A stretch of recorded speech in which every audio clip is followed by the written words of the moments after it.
इमाम जाफर सादिक, जिसको अल्लाह ने जन्नत बेचने का इख्तियार दिया।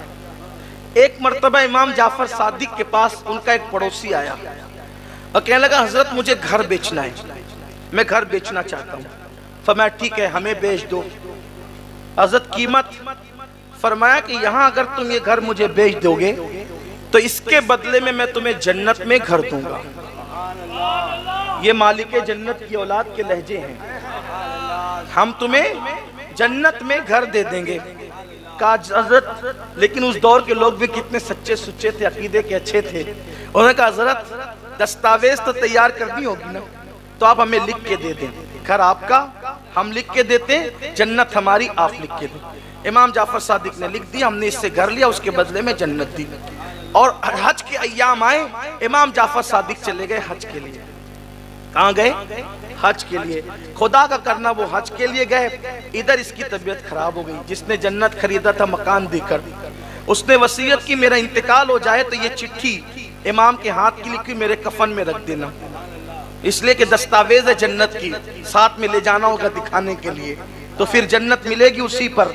अब हुआ इंतकाल, घर वालों ने रख दिया कफन में रख दिया। इमाम जाफर सादिक हज करके वापस आए। जब हज करके वापस आए तो उसके जो वारिस थे उनकी नीयत खराब हो गई, वो सब के सब चले आए इमाम के पास। कहने लगे, वाह साहब, आपने तो हमारा घर ले लिया, हमारे घर पे कब्जा कर लिया।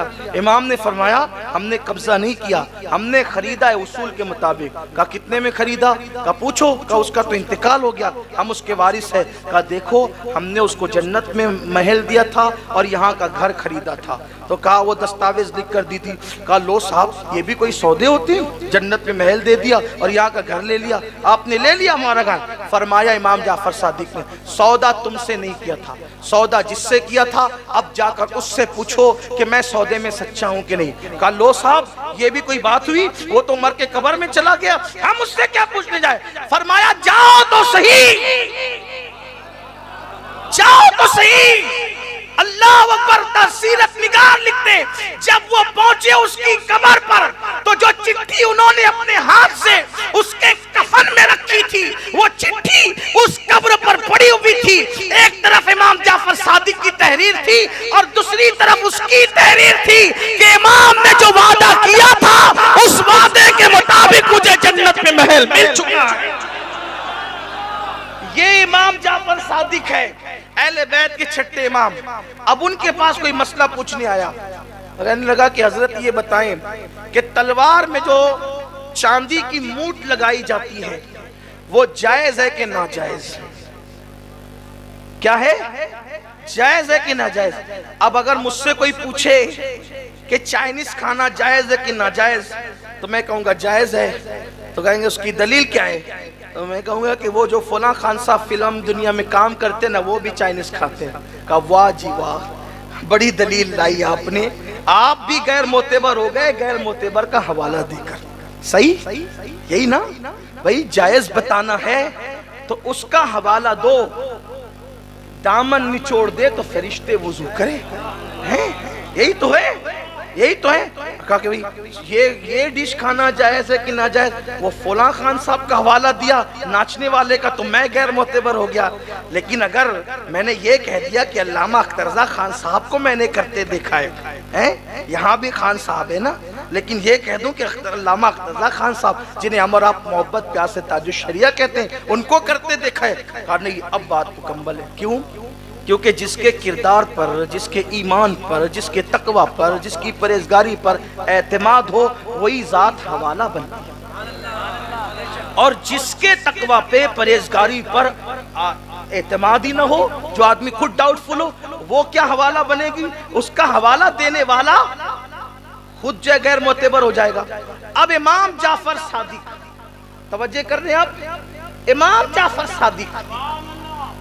जाफर सादिक जो हम हनफियों का हवाला, जो शाफियों का हवाला, जो मालिकियों का हवाला, जो हम्बलियों का हवाला, जो बहलूल दाना जैसे मजहूब का हवाला, जाफर सादिक सब का हवाला।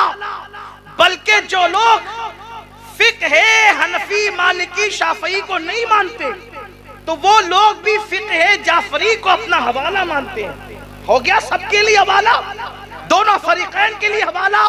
अब इमाम जाफर सादिक सबके लिए हवाला, शिया सुन्नी सबका हवाले का नाम है जाफर सादिक। वहीं पर इमाम आजम, वहीं पर दाता अली हिजवरी, सब वही जो सबका हवाला है इमाम जाफर सादिक। उनका हवाला कौन है? उनका हवाला कौन है? वो किसको दलील बनाते हैं? वो किसको दलील मानते हैं? आने वाला पूछता है चांदी की मूठ तलवार में बनाना कैसा? फरमाते इमाम जाफर सादिक जायज है, फरमाते जायज है। पूछने वाले ने पूछा दलील? फरमाया अबू बकर सिद्दीक ने अपनी तलवार में चांदी की मूठ लगाई थी, तो चूंकि उन्होंने लगाई थी इसलिए जायज है। पता चला जाफर सादिक का मसलक ये है। काम क्या हुआ इसका मुझे कोई खबर नहीं। अबू बकर गलत नहीं कर सकते।